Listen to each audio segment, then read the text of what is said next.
Hi, my name is Kevin Taylor. I'm beginning to think that the president, Nana Addo Dankwa Akufo-Addo, is not a listening president. He is deaf. This is With All Due Respect.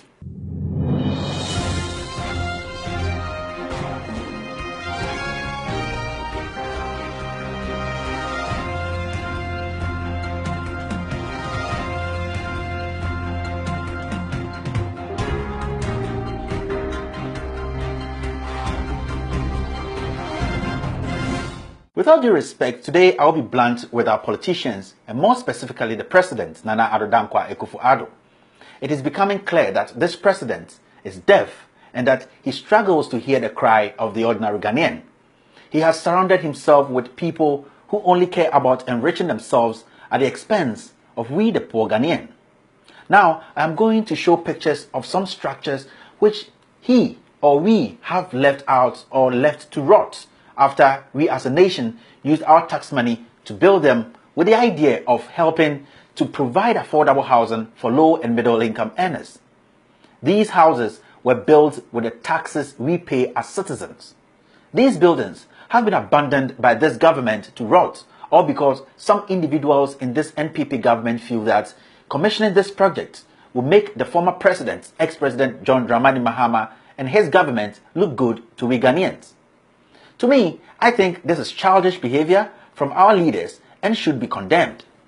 I can confidently say that Nana Addo Dankwa Akufo-Addo and his government look more like jokers to me when they boast to us Ghanaians that they are a listening government. Honestly, I think they are a deaf government because they don't really hear the real problems of the ordinary Ghanaian.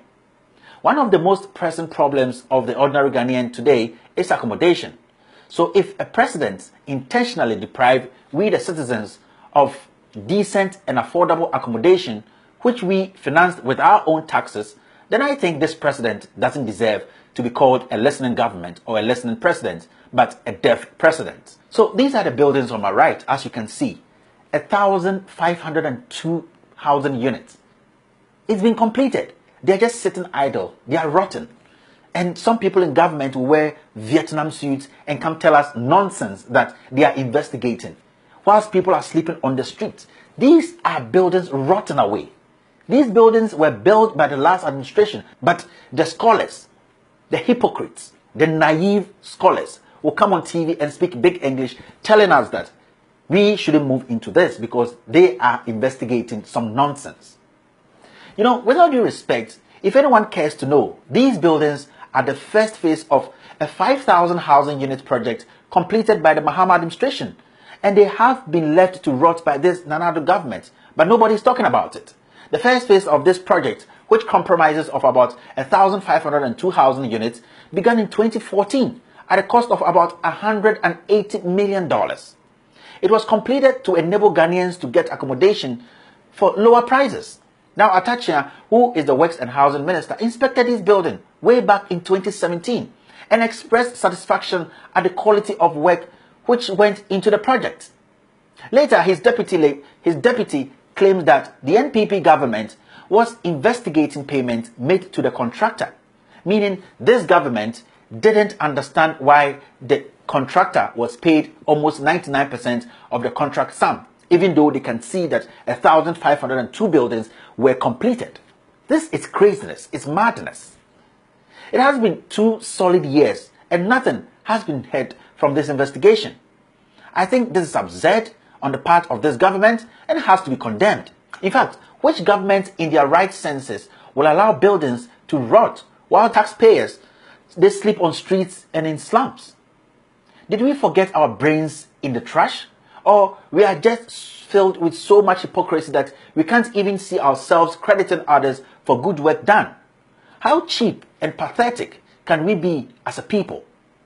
Finally, with all due respect, I think we Ghanaians have to hold these politicians to task on this issue, irrespective of our political affiliation. What is wrong is wrong. In the first place, who even cares about who or which government gets credit for what project at the end of the day? What we poor Ghanaians, yes, want is how beneficial that specific project will be to us today and in the future. Now, I would like to tell this government that governance to we Ghanaians is in competition. It is about performance and service to we the electorate or the citizens. We the people deserve better managers who can provide us our needs as a people, not what the government or the president thinks we deserve as a people. We Ghanaians have been fooled for too long by these lying politicians, especially this government, and we have to hold them to task and let them understand that they serve us and not the other way around. Mr. President, Nana Addo Dankwa Akufo-Addo, my little advice to you is, if you say you are a listening president, then do the right thing. Allow Ghanaians to move into these buildings because it was built by our own money, not yours. Your pettiness is getting out of hand. Credit the last government and let we the poor Ghanaians enjoy what we have worked for as a people. You can choose to ignore this advice, but you have to always remember that if the elders leave you a legacy of dignified language, you do not abandon it and speak childish language. Give credit where credit is due. My name is Kevin Taylor, and this is With All Due Respect.